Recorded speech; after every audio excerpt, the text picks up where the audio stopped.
Saudaraku sebangsa setanah air, khususnya buat seluruh masyarakat Kabupaten Simalungun. Saya atas nama Radiapu Hasiholan Sinaga, Balon Bupati Kabupaten Simalungun, dan seluruh tim RHS, beserta seluruh relawan dan simpatisan, mengucapkan marhaban ya Ramadan. Bulan suci penuh berkah telah tiba. Saatnya untuk lebih mendekatkan diri kepadanya, menjauhi keburukan, dan memperbanyak ibadah.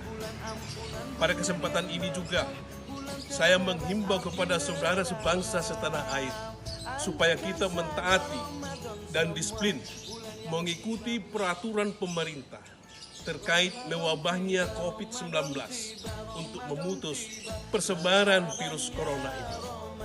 Semoga doa kita didengar Yang Maha Kuasa dan badai ini segera berlalu. Sekali lagi, atas nama Radiapu Hasiholan Sinaga dan keluarga, dengan segala kerendahan hati, mohon maaf lahir dan batin. Marhaban ya Ramadan, selamat menunaikan ibadah puasa, dan salam sejahtera buat kita semua.